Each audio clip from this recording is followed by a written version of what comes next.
Alrighty, welcome to the first edition of the podcast. I'm Robbie Finizio. We're here to talk all sports. I'm here with my first guest, Mitch Kiernan. How you doing, Mitch? Good, Robbie. How are you doing? Doing good. Got a lot to talk about, Mitch. A lot happened week 5. You're telling me we got some Le'Veon Bell news. We got some Week 5 finish-ups and a Week 6 preview. Let's get right into it. All right, let's start Thursday night. Bears-Bucks. Bears-Bucks, obviously we all know the blunder that happened with Tom Brady. Obviously, when you get to that age, dementia kicks in. You see now. But You see now. if those of you who don't know, the Buccaneers basically had that game won, just a quick little blunder by Tom Brady, which cost them the game. And I actually kind of wanted to bring this up to you, Robbie. Yeah. I mean, Matt Nagy pulled the trigger on Mitch Trubisky so quickly. From what I've seen with Nick Foles between the Colts game and the comeback game against the Falcons and now this game, is he necessarily the right choice? You know, first couple games we looked at Mitch and like, you know what, they're 3-0, so we're not going to question it too much. I mean, he played decent first half against the Giants week 3, terrible second half. I like Nick Foles. I do, but I don't know if I like him as a starter. Nick Foles, I've always realized is that he always coming off the bench plays better than when he's a starter. When he's a game day starter, he's never as good as he is as a off the bench second half starter. But right now, I feel like Foles is their best option, and I don't think it's a good idea for Nagy to start this guy. I mean, I agree with that, but I kind of think Matt Nagy just pulled the trigger too quick on Mitch. Granted, we all like to kind of bag on Mitch and make fun of his decision making, but it's part of learning of being a young quarterback. And we see with all these quarterbacks in the NFL, I mean, they got to learn. And to be honest, I think Nick Foles, I mean, he's a floor raiser. He's not a ceiling raiser. I feel like there's more boom with Trubisky, and Foles is kind of the play it safe kind of guy, which is guess what Nagy wants because his job is on the line. He is on the hot seat due to a couple past seasons and not really meeting expectations after his first season. But I just think it's a very careless and kind of subtle move with the Bears. And you're right to say that, especially now in this era, the quarterbacks have a lot more pressure because this is more of an offense first kind of NFL. Defenses kind of come second. We see it with the Dallas Cowboys. We see it with the Seahawks. Defense is a secondary towards any high-powered, high-scoring offense. Trubisky is a good quarterback. He's got experience. But I like Foles because he's been to a Super Bowl. I like Foles because he honestly, although can be inconsistent, he's played well. Well, I mean, I wouldn't necessarily play well. I mean, he's kind of playing like Sam Darnold, to be honest. I mean, the stats say the same thing. They both have a 45 QBR. The picks are around 3 touchdowns. He's got one more than Sam Darnold. I just think with the talent that he has on Chicago, there should be no reason for them not to be lighting the league on fire if he's what Matt Nagy thinks he is. And back to the Bucks-Bears game. I know that Brady had thought it was a third down, right? But I read an ESPN article that he was like, no, the head coach said that, no, he knew. What do you say to that? I don't know, because that's 20 years of football. You'd think he'd know that. He's the ultimate veteran. Right. He is the oldest guy in the league.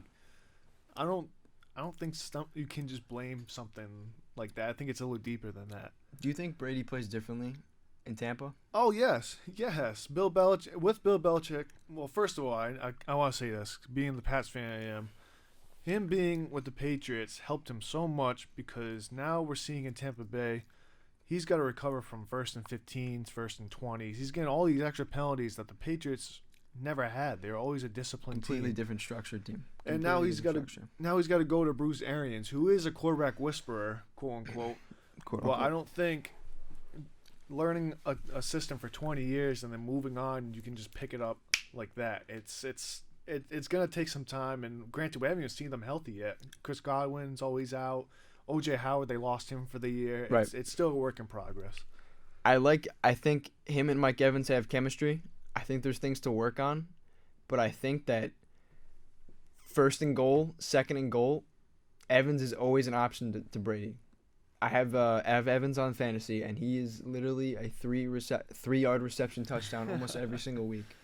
He gets like, let's say 8 to 10 receptions, maybe 50, 60 yards. He's not a high yardage receiver, and he's getting 1, 2, 3 touchdowns a week. So there's definitely he's got some connection. When Godwin is healthy, he's another secondary or first primary target to Brady. Completely agree. He definitely has weapons. Mike Evans is definitely going to be the bar that raises that team to the playoffs or not. Let's move on. Yep. All right. Let's do Giants Cowboys. Oh man. Ugh. So Every much to time you say. think about it, you just think of the ankle. So Prescott's out probably for at least I'd say a year and a half, depending on the timetable. So now this is entirely I think shifted the balance of the NFC East, and now I think the Eagles are going to be the Eagles are probably going to be able to win 6 games and be a first place NFC East team. That's kind of the reality of it. Well, I'm glad you brought that up because I have a little theory right here. Okay. I've been working on this since What do the you got? injury. Cowboys are sitting at the top of their division at 2-3. 2-3. Their next is 1-3-1. That's the Eagles. Eagles. You're telling me Andy Dalton can't get another win versus the Giants? You can't get 2 wins versus Washington, and at least a win against the Eagles. That's already 7 games. You're telling me they can't win maybe 2 more games and finish 9-7 and win that division? I agree with you that they're going to probably beat the Washington football team, but I don't know about the Eagles. I like the Eagles. The Eagles are kind of like they're a team that you don't expect that they could do well, but they're inconsistent of a team. But I think that the Eagles can probably. I think with this Cowboys team, I mean, listen, we've only seen like literally half a quarter with Dalton under center, so we don't really. I can't tell you what the Cowboys are going to be like, but I think I'll give you like 5 out of those 6 games. I don't think they beat the Eagles. So all right, so you're gonna give me 5 games. Okay. That's 7-9 potentially. You're telling me they can't win a game or 2 after that? Who else are they playing besides those NFC East teams? Let me pull it up real quick. I'm just saying with the amount of offense that they have, you're telling me they can't score? Ezekiel Elliott. No, I agree that they have a lot of offensive targets. So already they got the Cardinals, they got the Redskins, they got the Eagles, Steelers, Vikings, Washington again, Ravens, they got the Bengals, 49ers who are having a down year, the Eagles and Giants. Okay. The name that honestly stood out was the Vikings to me. I think the Vikings? Vikings might be taking advantage of Dallas. I could see the Vikings. I could honestly see the 49ers beating them. And they're beating Joe Burrow. They're beating Cincinnati. Okay, I could see them beating Burrow. They're definitely. I won't say definitely because I do like myself. I'm a huge Carson Wentz fan. Absolutely. But I will say they are primed to win that division. He's good. I think he's figuring it out. He's starting to figure it out. And with the Steelers, I think he started to figure it out. But I think he's got a lot to work on. Well, then let's get right into it then. Yeah. Let's get into the Eagles then. Okay. Eagles Steelers. They just had a tremendous game against the Steelers, but fell short due to Ben Roethlisberger and company and their stud rookie wide receiver Chase Claypool. The Steelers just have like these like weapon receivers. They come out of nowhere. Every year they have that one guy. Low round, second, third, fourth round guys. I don't think they pick first round receivers. No, Antonio all these Brown guys was not. are. Juju was like a second or third round. Nope, Mike Wallace wasn't. All What these round was guys Claypool? never. Claypool was probably what, like I think third or fourth. third or fourth. I could be wrong on Right. that. But the point is, the Eagles, they just don't have anyone, and they're all in. Lot of Rager's injuries. injured. Rager, Deshaun Jackson, Alshon Jeffrey, Zach Ertz is only getting like 2 catches a game. That's not your getting big the ball guy, out. and he wants to get paid. If you're Carson Wentz, I feel bad for him because everyone's blaming his play, but I mean he's got JJ Arcega and that's about it. He doesn't have a lot to work with, but who do they have next week? The Eagles. Mm-hmm. Next week they got a spicy game against the Ravens. I mean that's tough. It's gonna be a tough one. It's gonna be a tough one. I think the Ravens are good, but I don't think you can count out the Eagles. Stop it. Stop it. I don't know. They're kind of one of those like how do you call it, dark horses, right? That's the term. I feel like they could come out of the woodwork with a win. But I don't know if I put money on them winning, but I wouldn't be doubtful that it would be a close game. I don't know if I can take that bet. Lamar Jackson's reigning MVP. That offense is clicking, especially what they did last week to the Bengals. Granted, the Bengals aren't. So the Ravens. ate Joe Burrow about 7 times. I feel bad for Burrow. I really do. I mean, AJ Green just giving up on the field, and I mean, yeah, you know what? We realized that Joe Mixon is still good. Mixon still has it. But yeah, Ravens completely outplayed the Bengals, and you know, you look at a guy like Burrow, who's national champion winner, comes out, never lost a game, and now he's playing Cincinnati. I mean, it's got to be a wake up call. It's definitely very tough, especially for someone you win all the time. You get this certain swagger and attitude, and just to hit a brick wall in the NFL, it really hurts. You can have all the confidence in the world, but I mean, you gotta. Exactly. It's hard to back it up when you have a team that's not. And to be honest, I don't think Joe Burrow is in a terrible situation. I mean, he has weapons. The AJ Green thing is definitely a story of its own. But take away AJ Green, you still have Tyler Boyd, Joe Mixon. You got who else? Mike Thomas is making plays. Drew Samples, I guess, and Boyd. I like Boyd. I have him as a flex in my fantasy team. Boyd is sneaky good. He is. Boyd is the kind of guy that like, when there's a lot of pressure on Green, Boyd's gonna get the ball a lot. He's gonna get a lot of receptions. And they have targets. I don't think the Bengals are not short of offensive targets. It's just a matter of their O-line. The offensive line cannot protect Burrow at all. O-line is very shaky, very skittish. All right, let's go on. Panthers-Falcons. Panthers-Falcons, to be honest, this was a game I was actually kind of interested in just because I wanted to see if this Teddy B thing was legit. And it turns out he is. He's a really consistent quarterback. Dude, I was so shocked. When they signed him, I was like, wow, they're really going to pay this, or they're going to sign a check down guy. I thought he was a 3-yard, 4-yard guy. He's making DJ Moore and Robbie Finizio look like studs. He's just the kind of guy that shows up and he does what he's expected to do. Nothing more. But he does the job. He gets the job done. I mean, granted, they're playing a Falcons team that is just honestly pretty horrific this year. On paper and just to watch is just this Falcons team is just it's shambles. It's turned to shambles, to be honest. To talk about the Falcons real quick. I don't know if you heard. Did you hear about the Arthur Blank statement the other day? Remind me. He was asking he was asked, "What do you think of Matt Ryan? Are you going to keep him, extend him, and all that?" And he said something along the lines as, "Well, it's not my job to do that, and we're not sure. It's uncertain." And I was really shocked because Matt Ryan, I mean, this is an MVP we're talking about. You don't have. I don't think Matt Ryan's talk about a support of confidence. There's none. I don't think. Exactly. I don't think you should be attacking Matt Ryan. I don't think Matt Ryan's a problem. Who's their interim head coach right now? Who do they have out? Oh yeah, I forgot. They got rid of Dan Quinn. They got rid of Dan Quinn. I'm not sure exactly who's taking over for him. Raheem Morris, the defensive coordinator. He was the D-coord. Okay. Well, I mean, it's good that they have someone taking over, but I don't think they're probably going to have to make another adjustment next year. So this is already an issue. They're going to have to make more coaching moves next season. But from what we've seen, I mean, I don't think that – one of the problems I'll say is that they don't utilize Gurley enough in this offense. That played well, ran for like almost 100 yards, touchdown in the first half, and then he didn't do anything the rest of the game. I'm not sure why they're not utilizing a weapon like that. I think if you have guys like Calvin Ridley and Russell Gage, you're just expected to throw it. And especially with Matt Ryan, I don't think he had something like he hasn't had a touchdown throw in 37 drives, something like that. I think he's just itching to find the end zone with his arm. But to hit on Atlanta real quick, I'm going to ask you this quick question. Since the Falcons are 0-5, do you tank for Trevor? Think about that. It's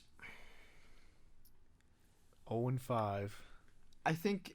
Do you just give up? I think it's too early to do that. I think that because this team, they're defensively they give up close to the most points in the league, but they have a good offense. So I don't think that getting rid of Matt Ryan would be the issue. That I don't think is something that they should do.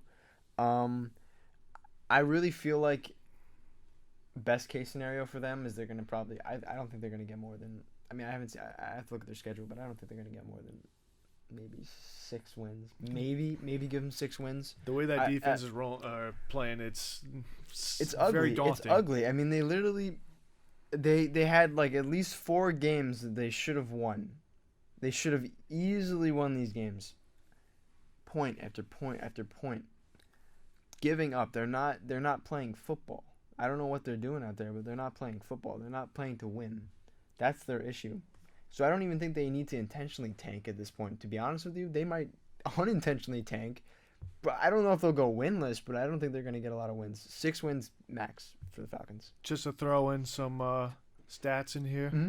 Falcons are getting up 161 points. That is the second most in the NFL, just behind the Dallas Cowboys. Dallas Cowboys. That's total points. Total points. Total yep. points on average. Mhm. Okay. If you really want to get fancy with it, they're minus 39 in point differential. So their offense these past couple of games has really been hurting them as well. It's an issue. It's a real issue, and I feel like it's really hard to it's hard to win a game when you just don't have defense. We're seeing that so much this year. Mhm. You can't do it. You can't build your team around an offense, no matter how many guys you have on one side. If you don't have defense, if you don't have guys that can stop the run, stop the pass, you don't have a secondary. If you don't have one guy that can block passes, then you just can't win. This is what we've seen. And on the other side of it, for the Panthers, I don't think anyone would expect that the Panthers would be good. You lose Cam Newton, you have McCaffrey out for however long, and look at them. They're playing great. They played better than they did last year. I think they look better than they did last year. They're a little unpredictable now without Yeah. McCaffrey, Mhm. which I think plays to their advantage. And like I said, I was definitely caught off guard with this Teddy Bridgewater play. Mm-hmm. And I feel like if McCaffrey gets back, I don't know if that's necessarily a good thing. How crazy is that? It could throw kind of like a monkey wrench into the whole operation. You know, it could totally throw them off. But they're kind of in a groove right now. Let me see who they have next week real quick. I want to see. I'm trying to. As like I said earlier, I mean Teddy Bridgewater is making Robbie Anderson and DJ Moore look like studs, which is Mhm. something I don't think I'd ever be able to say. They have Bears next week. I think they win that game. I like the matchup. I think it's going to be close. But Save that for later. We're going over week 6. you're right. Save it. All right. Let's move on. Raiders Chiefs. Raiders Chiefs.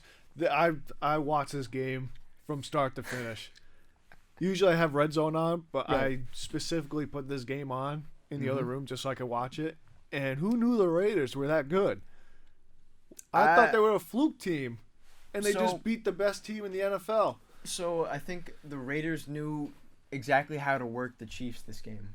There's a little bit of luck, but I think they knew exactly how to work the Chiefs so that they were put in a position where Patrick Mahomes was not able to get the ball at the end of the fourth quarter. They had Ruggs played amazing.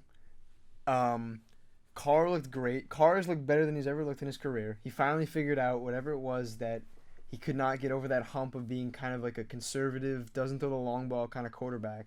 And when he has a guy like Ruggs, that's his opportunity to do that. And so I like the Raiders. I really like the Raiders this year. Speaking of which, when they played the Patriots, and this is the Raiders we're talking about, Yep. Derek Carr could not throw the ball down the field. He gets Henry Ruggs back, and he's launching it. And John Gruden's telling him to just keep throwing it, forget these checkdowns, and it's really helping. And it's really opened up stuff for Josh Jacobs, because I know back when they didn't have Ruggs, they'd throw all these short passes, and Right. they relied on Jacobs. But now Jacobs is getting these big runs because the play action is working. I think so. Chiefs, last week they played the Patriots. Yep. And I honestly think that with Cam in that lineup, That's a win. it would have been strong. I think they would have won. I think the Patriots would have won. Patriots almost had it figured out. I think they almost did, but without Cam, when you had Brian Hoyer under center, it's just not going to work. Which is that's part of the season. That's part of COVID and all the stuff that's going on. That's kind of like the uniqueness of the season. But the Raiders basically took what the Patriots did and they expanded it and they sort of executed it because they have the guys to do it. Basically. Exactly. Yeah, I thought it worked perfectly. I mean, I thought I've never seen Mahomes. And I'm not gonna say Mahomes was rattled because he did throw for over 300 yards like he always does. Right. But they had a lead twice, like a 2-score lead twice, and the Raiders came back both times. Right. Very impressive. And then towards the end of the game, it really was just the Chiefs just trying to dump off, get some yardage here or there, but they completely outplayed them. But at the end of the day, they still are the Chiefs, but it does prove that they are not almighty and they are beatable, which is great to see because I don't want to see I never want to see a team go back to the Super Bowl twice. You know what I mean? So I think they're going to get a serious challenge in the AFC this year. Okay, Cardinals Jets. No, speaking of serious challenge. My God. Well, so I think the Cardinals are good this year, and they kind of had to beat the crap out of the Jets to prove it. I think they if they didn't win this game by at least 20, I think it would not be respectable. Well, if you've been living under a rock, we'll quickly tell this to you. It is October 14th, and last night, Adam Gase let go of Le'Veon Bell, their star running back. Yep. No, I don't think he was a star for the Jets, but he was a star one time or another. But to piggyback off that, it's kind of the wrong person being let go. A lot of people have been calling Adam Gase's name, and He's been on the hot seat since week 1. He's been on the hot seat before week 1. so where do you go from here if you're a Jets fan? So the thing with Le'Veon is that he wanted to get traded since like before the season started, and they were trying to figure it out. They're trying to figure it out if they could get a deal. No one wanted to. No one wanted to trade for Le'Veon. He's a lot of baggage to him. He's got a lot of money attached to him, so no one wants to take that cap hit. So they said, you know what? Let's release him. Now, releasing Le'Veon, I mean, he played like 16 games, had 3 touchdowns. He completely underperformed for what he was getting paid. Now they still have Frank Gore, who did put up numbers. He was a guy that was one of the rushing leaders when Le'Veon was out. So I don't think their rushing is going to take a hit. But at the end of the day, I mean, it really doesn't matter for the Jets. I don't think that as a Jet fan, I'd be too upset. I really wouldn't. I just don't know where you go from here. I don't. Sam Darnold, I mean, we're hearing whispers of Trevor Lawrence or Justin Fields. I mean, I don't think he's necessarily a bad quarterback. I just don't think I don't think Darnold is bad, but I think that the Jets tanking for Trevor is better than the Giants tanking for Trevor. I think that Darnold is not nearly as good as like someone like Daniel Jones or like another like lower rated quarterback. I think that Darnold might take out.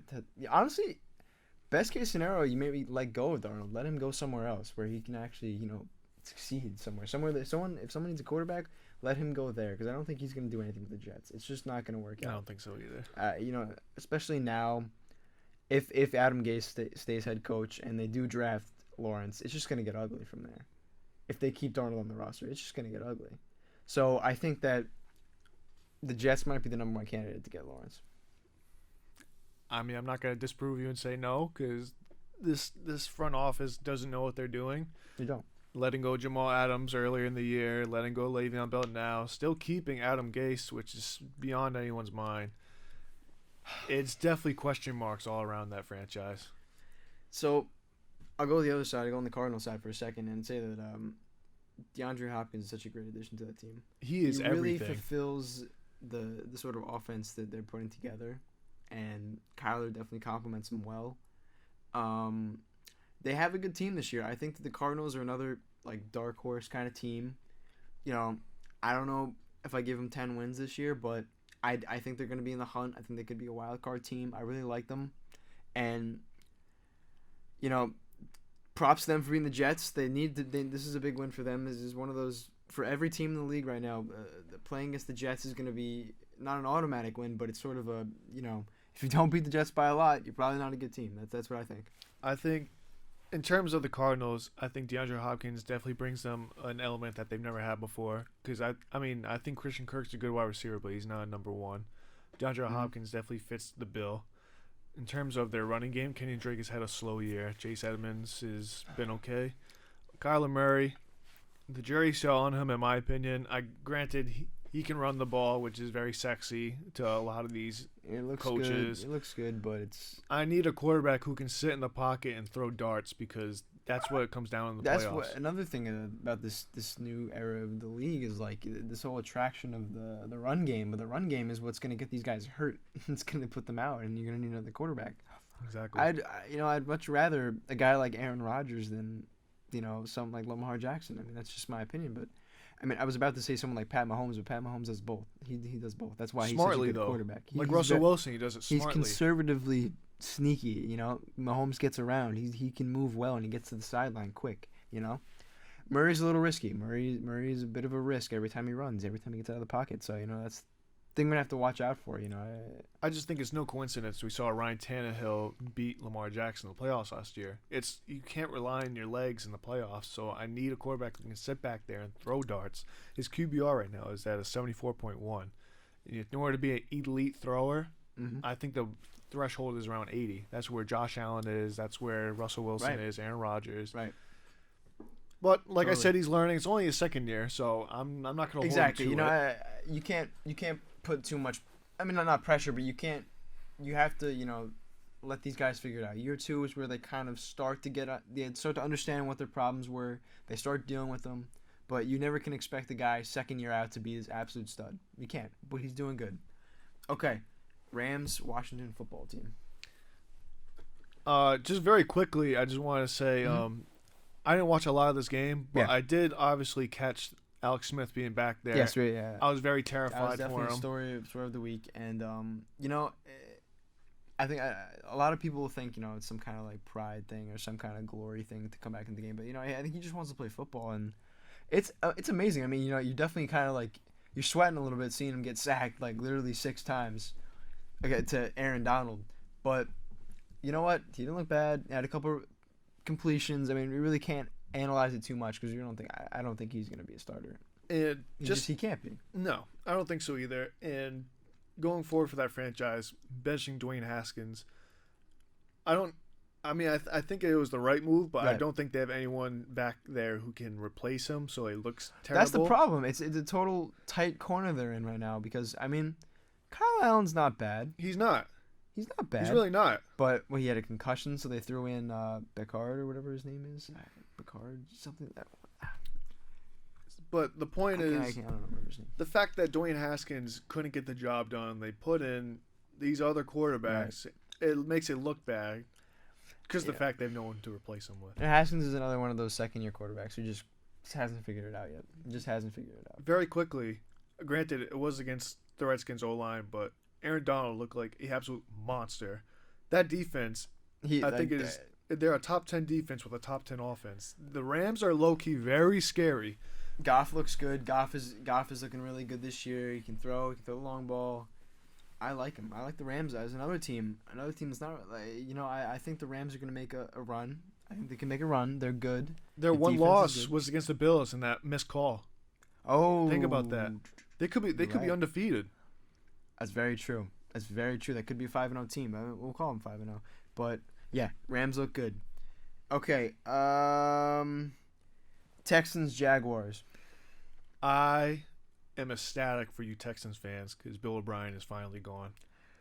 The GM Bill O'Brien was terrible. The coach Bill O'Brien. Yeah, it was good to clean house. They needed to clean house. Exactly. It was definitely good for them. I think it helps Deshaun Watson. It's about time. Deshaun is great. Deshaun is great. Deshaun is such a good quarterback. Such a good quarterback. And he's got Will Fuller and he's got weapons. And I think their defense is not bad. I don't think the Texans are a bad team. They're not a bad 1-4 team. I think they're one of the better teams that's under 500 right now. Well, the good thing about them is they play in a pillow fight division. They just beat the Jags, who are now 1-4. Right. Same with them. Right. And the Colts right now, we'll get to them shortly. Yep. But in terms of Deshaun Watson, I'm a huge Deshaun Watson fan, so I'm glad Bill O'Brien's gone. They do have some weapons.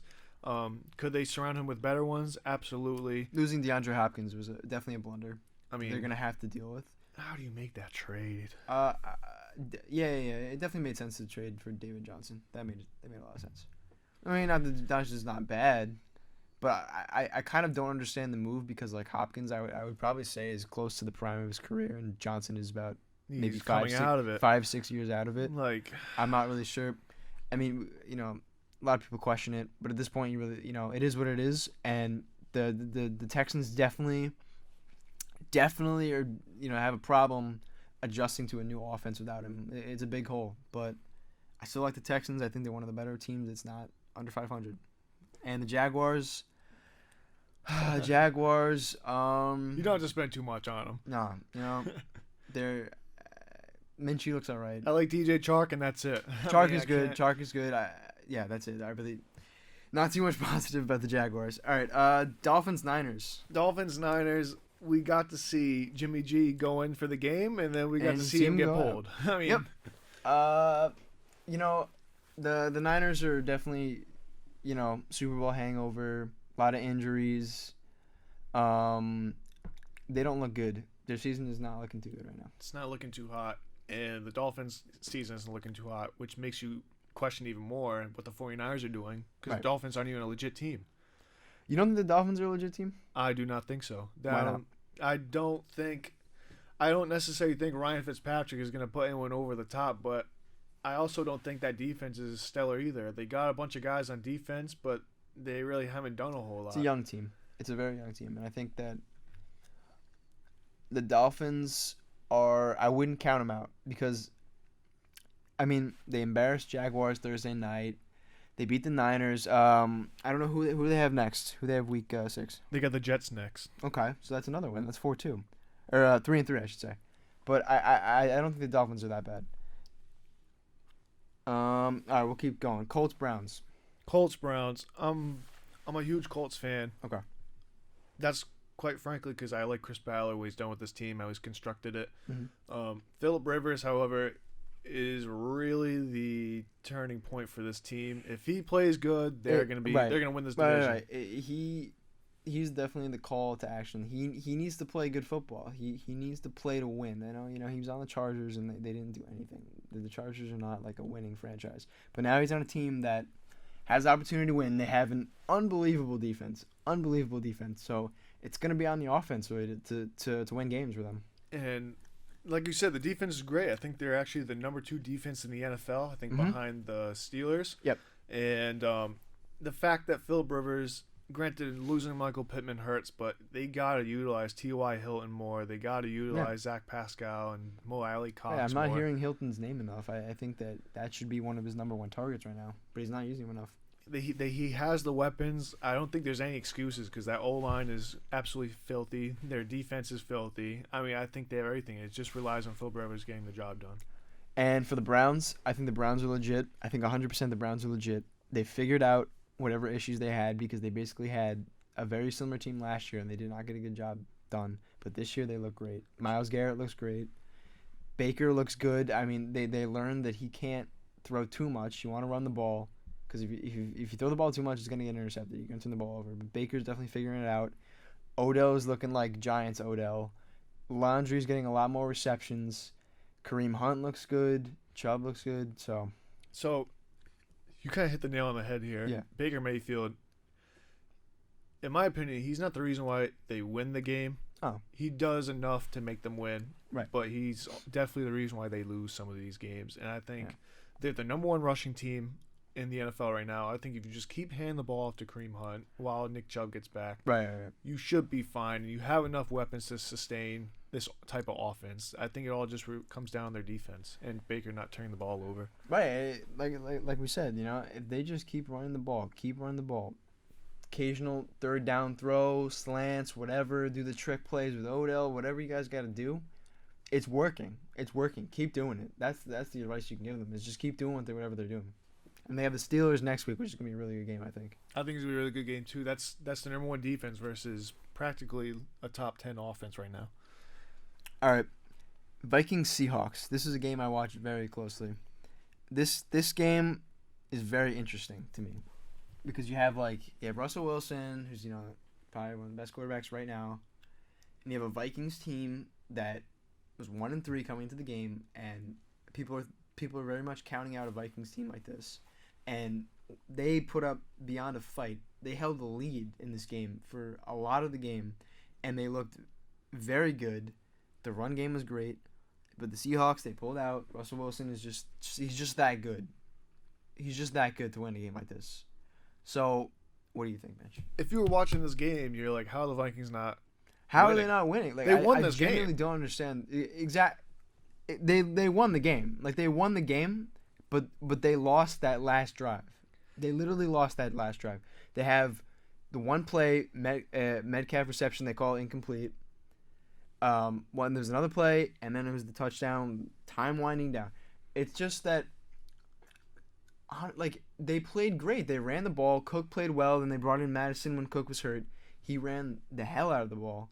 20 carries, which I think is a little bit dangerous to be exposing you guys that much, and that's probably why Cook had to maybe sit on the bench for a little bit.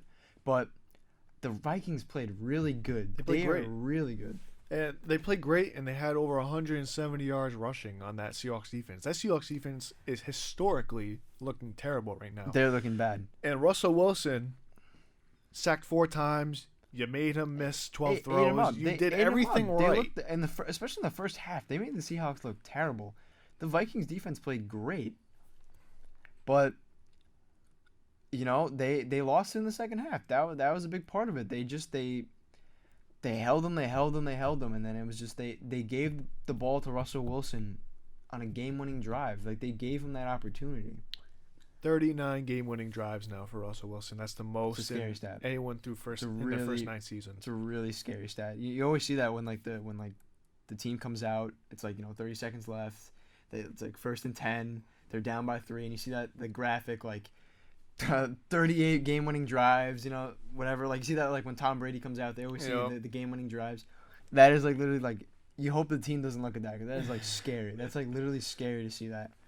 And you know what? Wilson again proved he's the real deal this year. I mean, he's always been the real deal, but he's really the real deal this year. He is my current MVP right now. Is he yours? I don't know anyone who could be. I don't know anyone who's going to dispute him right now. I don't think Mahomes is on that level right now. I don't think so either. He's just not. But yeah, and I think the Vikings are another one of those teams under 500 that is one of the best of those teams that is not in a winning record. I like the Vikings. I wish they had more wins right now because they look great. I almost don't know what to tell them, other than you messed up small little errors. Kirk Cousins, a couple interception, fumble. That was a problem, but other than that, Cousins did look good the rest of the game. What's crazy is you and I both know Minnesota is better than the Bears. Is better than Chicago. 100%. Yeah, one team is 1-4 and one team is 4-1. That's why this year feels almost backwards. You really, it's you can't define a team almost. It's so it is ridiculous to think that, because the Vikings just look better than the Bears. They do. They really do. But that's the season, I feel like. Go on to the Chargers Saints. Boy, do I love me some Justin Herbert. He's the real deal, man. Yep. He is the real deal. Herbert is great. We had 4 touchdowns this game. And or 3, whatever it was. But Herbert, honestly, I can't say a lot of bad things about him. Even as a rookie, he's not making that many rookie mistakes. I mean, he throws the ball away a couple too many times. Maybe he should let go of the ball a couple times. But honestly, he gels with that offense with Keenan Allen so well. It's just so fun to watch. It's absolutely beautiful to watch. And the fact that we were going to be robbed of this, seeing Tyrod Taylor play quarterback. Justin Herbert makes all these weapons sing beautifully. Anthony Lynn definitely originally wanted to trust in Tyrod Taylor. But, I mean, Taylor gets hurt or whatever. Which I get, because he's the veteran. You want to get the veteran I understand. shot. I understand. He's the guy that's been in training camp as the QB1. And, Herbert's over his shoulder. But I think it's a really great opportunity that Herbert was able to take over for him. And, honestly, Herbert is looking better than Burrow right now. And I mean, I'm not saying that Herbert's better than Burrow. It's just he's in a better situation. He's got a better line. He's got probably more weapons, more dependable weapons. I'd say he's better than Joe Burrow. Yeah, he's got Hunter Henry, who's great, Keenan Allen, and it's Herbert. He's in a better situation with Los Angeles right now.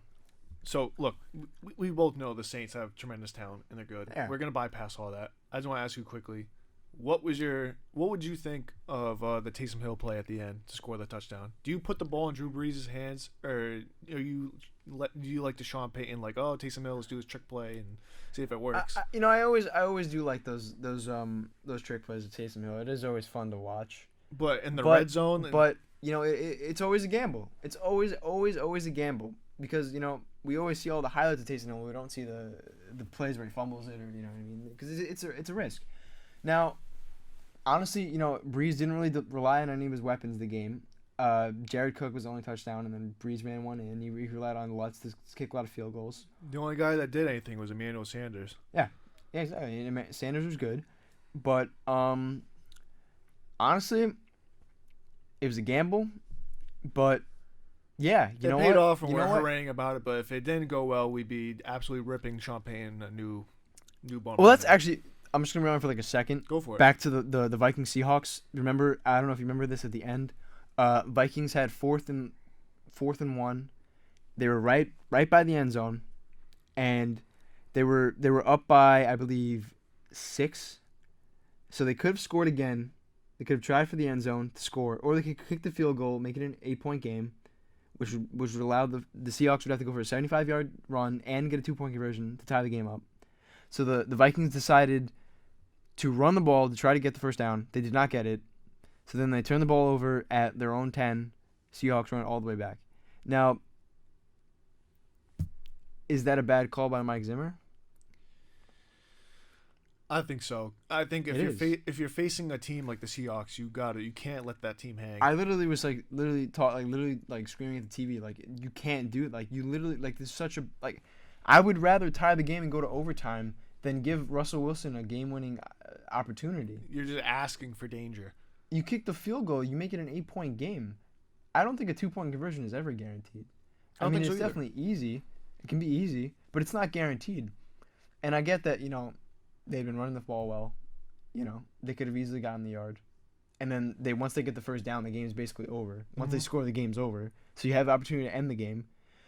But you also have the opportunity to at least, at the worst, go to overtime. At the worst. So I think it was a gamble that I wouldn't have taken. But I would have the Taysom Hill play. Yeah, I probably would have done that. Because honestly, most of the time, it works. So I think, that's just how the Saints operate. So I think that's what you almost have to trust in. Most of the time, I'd probably say, yeah, go for it. It's a cute gadget play, but it's just in crunch time in the red zone. And God forbid something. I want the ball in Drew Brees' hands, my Hall of Famer's hands. And I'll say about Brees,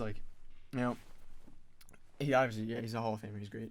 I mean, this season, he's definitely been, more hesitant to throw the long ball, I think. He throws a lot more short passes, slants, kind of thing. So he definitely, you see his age a little bit.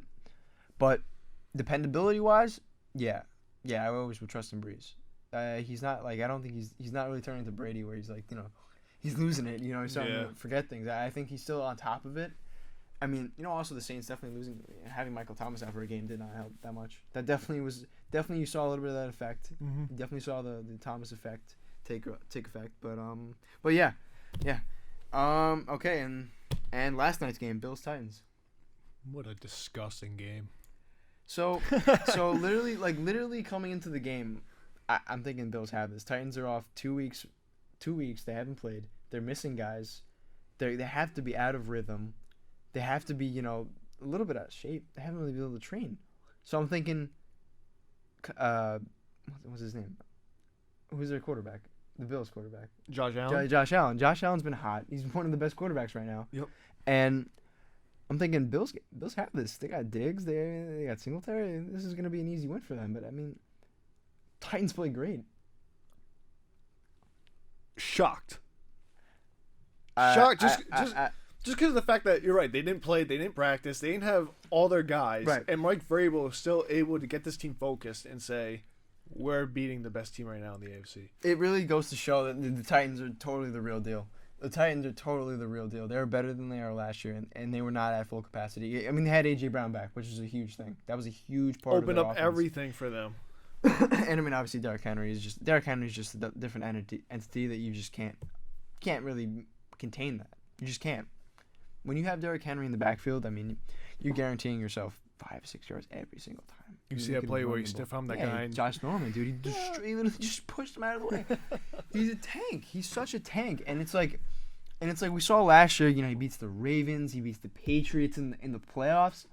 They have experience. Tannehill looks better than he did last year. He looks more confident in himself and his passing than he did last year. This team is really good. You think it's a coincidence that Ryan Tannehill, Robbie Anderson, and all these guys that are not on the Jets or Dolphins anymore, they're not with Adam Gase anymore. They're just doing great. It's the Jets effect, dude. Robbie Anderson's good. They look so good this year. They are totally real deal. And the Bills, though, I don't know what went wrong. Allen did not have a good game. They contained him. Defense contained him. I mean, they got unlucky on that first interception. It was a weird bounce.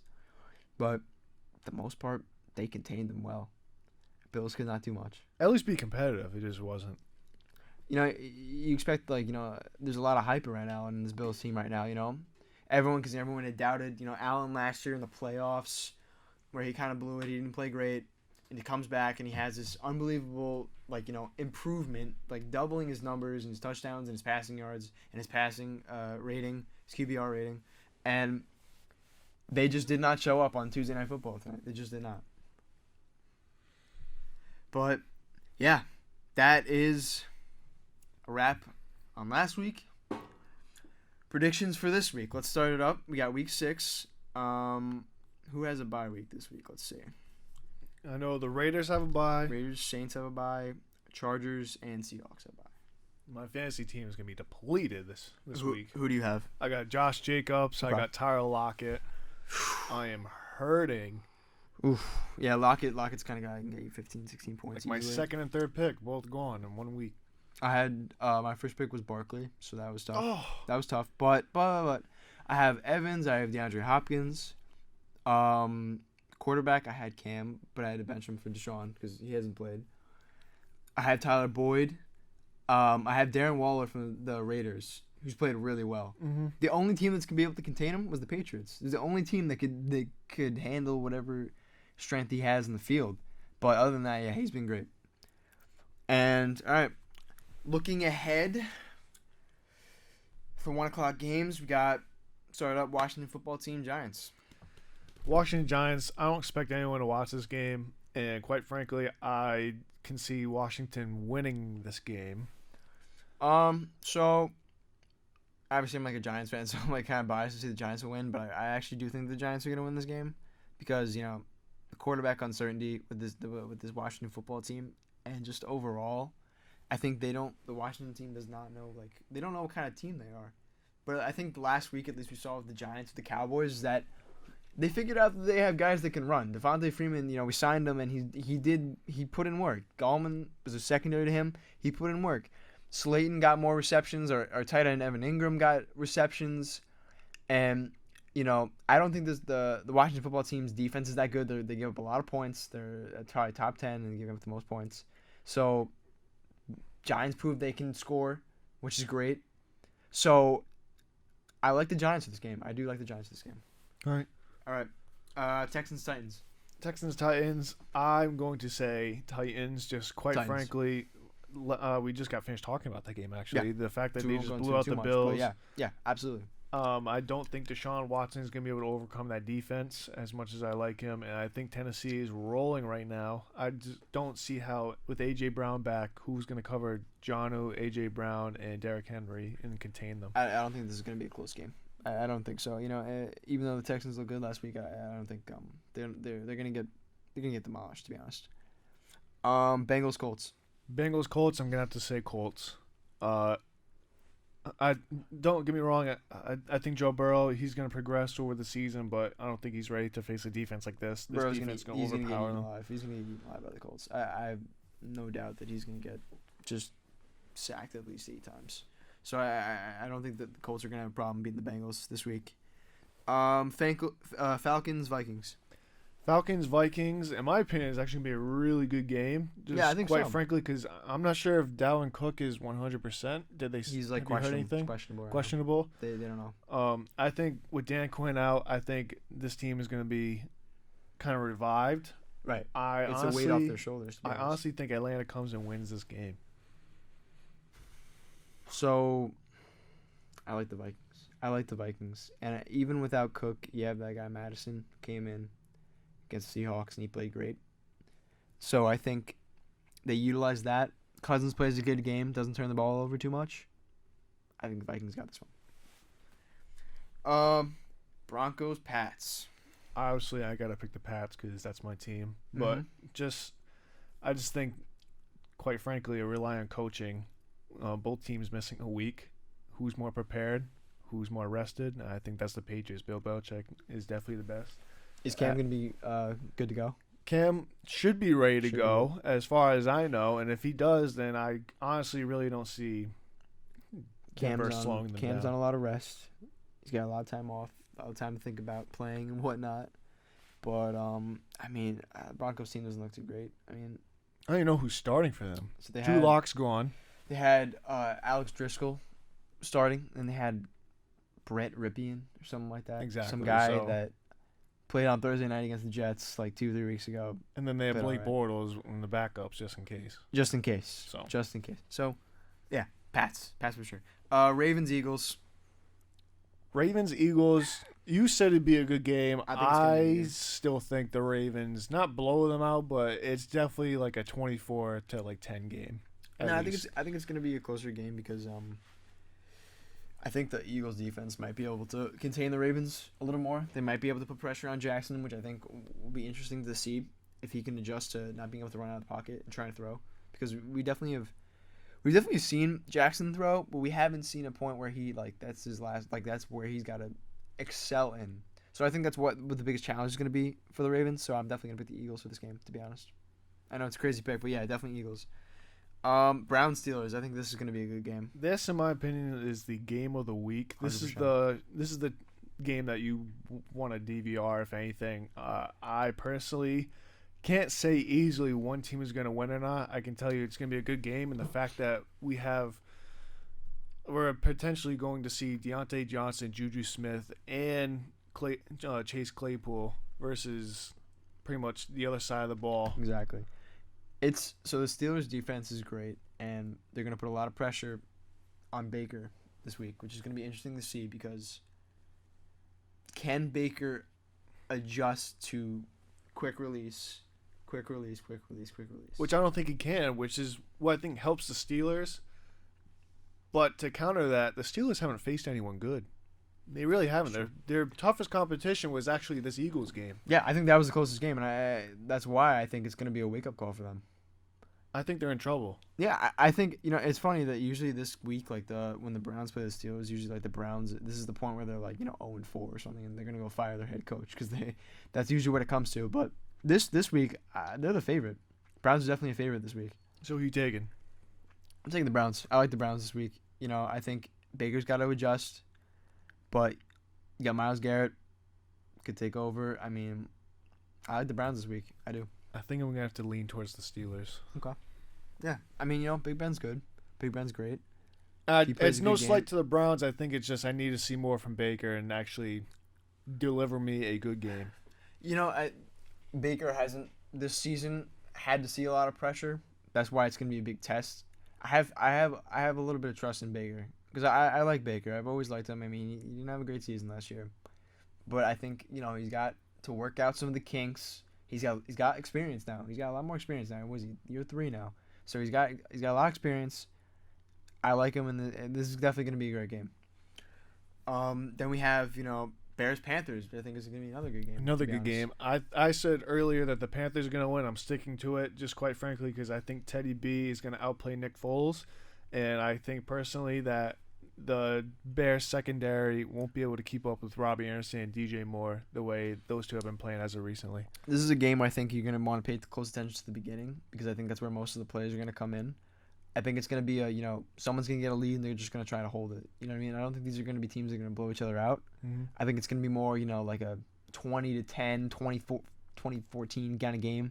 And maybe they can get a field goal at the end, secure it. But I think this is going to be mostly a close game in the first half, and then we're not going to see a lot of offense. Whoever makes that last mistake. Right, loses exactly. I pretty think it's much. going to be more of a mistake game than, who scores more touchdowns. That's what I think. So I think I do like the Panthers as well. I really do like the Panthers. I think the Bears are kind of a wonky 4-1, and I think I like the Panthers for this game.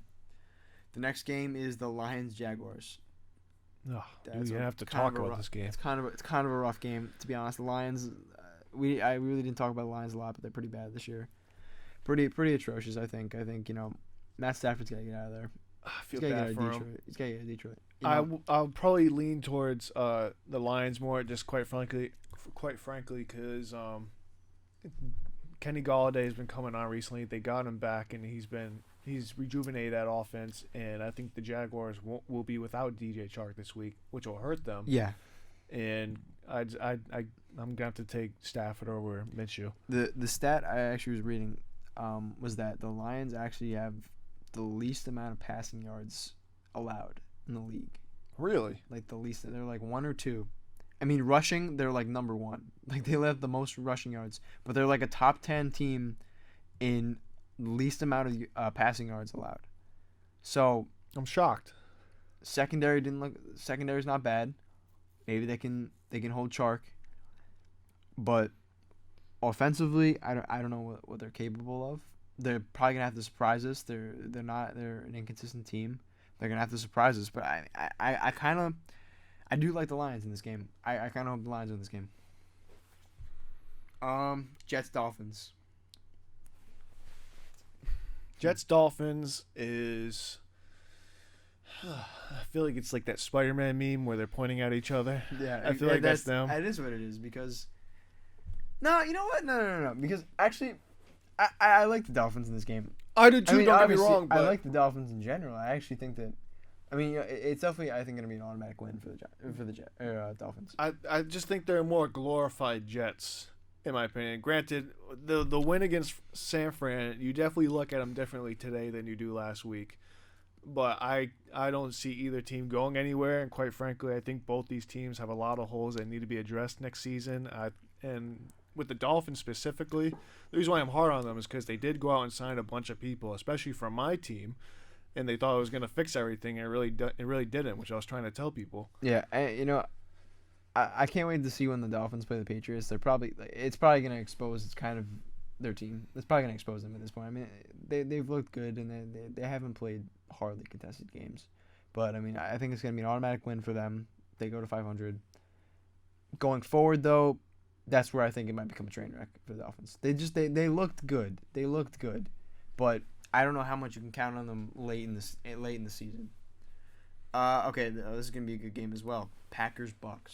You could also make the case this is game of the week, but I'm going to have to lean towards the Packers here. Yep, 100%. Just Rodgers is on a level. He's playing like an MVP. That defense it's serviceable, but that's all Rodgers needs because Rodgers can put up 35 points. He's another one of those guys that's not. It's interesting because he's like you look at like when you think of like the high scoring quarterbacks like Russell Wilson, like Pat Mahomes, like those kind of guys that run and they move around and all this kind of thing. Rodgers is not that kind of guy. He stays in the pocket. He's kind of almost like an old school kind of quarterback. Throws the long ball a lot. He trusts in his arm, and this year more than ever, he's looking great. Looks better than he did last year, 2 years ago. He's looking like a primetime Aaron Rodgers. And then on the other side of the ball, like we said earlier, O.J. Howard is out for the year. Chris Godwin is question. I don't think he's playing actually. Scotty Miller, he was a no-show last game against the Bears. So yep. you got to wonder how that offense is. And quite frankly, that defense is probably the best part of the team right now. And I don't think they're good enough to stop Aaron Rodgers. I mean, I'm thinking like you can only give the ball to Mike Evans so many times. I mean, it's gonna be an issue for the Buccaneers to compete with this team if they can't put up points and they can't hold the Packers, and it's gonna be hard to hold the Packer team right now. I like the Packers as well, so I'm definitely taking Packers. Rams 49ers. Rams. I don't have to think about that. I think Rams. Jimmy G is completely.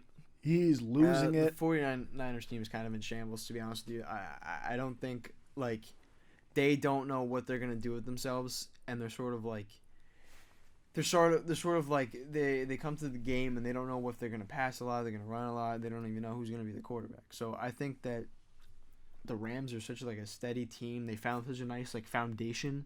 Like they know who their weapons are. They know like Goff kind of figured out behind center what he's going to do. Yeah, I think this is gonna be a blowout. Kyle Shanahan can fix a lot of problems, but what we're seeing right now is completely different. They don't even have a number. They don't have a solid number one wide receiver. That's the thing. Like Shanahan's a great coach. It's just there's only so much you can do with what he's working with. Who's their number one receiver? Is it Ayuk? Is it Kendrick Bourne? Debo Samuel's coming back. Ayuk is gonna have to step up. Ayuk is gonna have to step up a lot. I mean, he's played good, but he's got to step up. Is Mozart even playing? Who? Mozart? Well, I don't even know. I think he was questionable, but I think so too. He didn't play last week, so it's Jeff Wilson's show right there.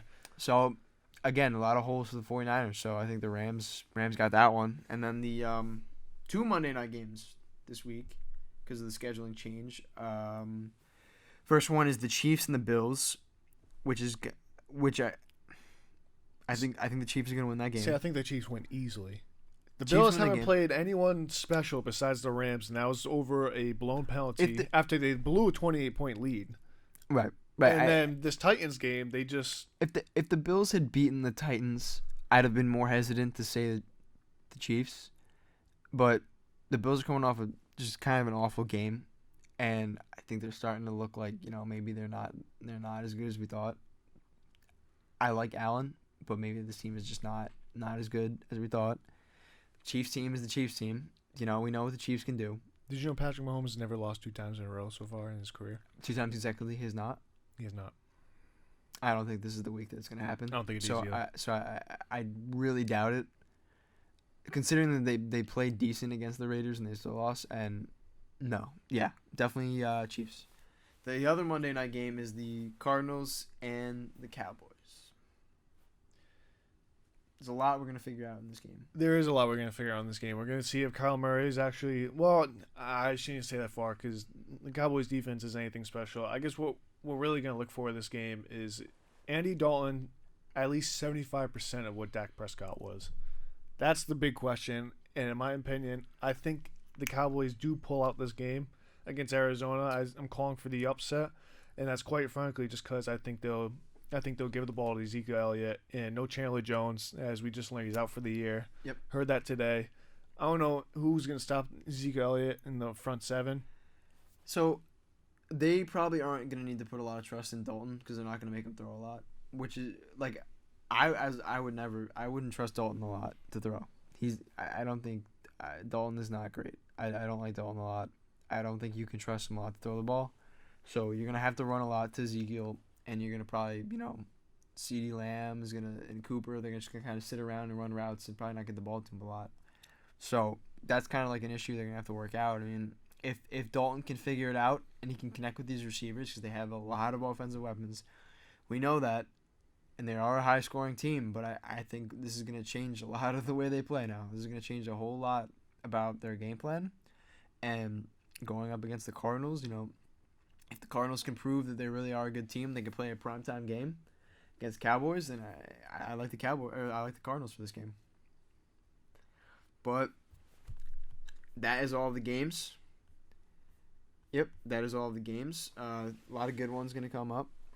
Steelers Browns is going to be good. Packers Buccaneers is going to be good. And I think it's cool that like this week there was games on Sunday, Monday, and Tuesday, and there's gonna be a game Thursday and Sunday again. I could get used to having Tuesday night football. I like that, and I think that there were people saying oh, why don't you just add another week to the season?